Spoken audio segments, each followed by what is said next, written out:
Sa subong, I'm sure nga ti ginaampo mo sa ato nga Ginoo ang imo nga sitwasyon. Kaganami lang gid no bitterness from your end.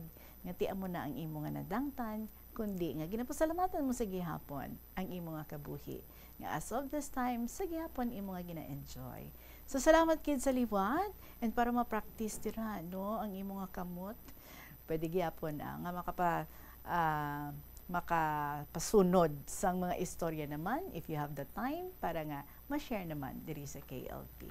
So salamat gid sa imo and God bless you. Tatang Andoy sang miag-aw. Sa inyo nga mga istorya man mga kabombo, anytime kung ready na ina, ginsulat nyo man ina or kung gin-computerize ninyo, pwede gid nga ma-share na, mapalabot na diri sa kahapon lamang program through email. I-email nyo lang sa bombo_iloilo@bomboradio.info or pwede nyo mapadala kung inyong ginsulat.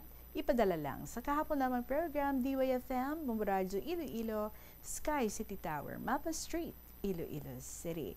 Thank you, Gid, sa ato mga letter senders for today and thank you most especially sa tanan nga mga nagaupod sa aton sa sininga program.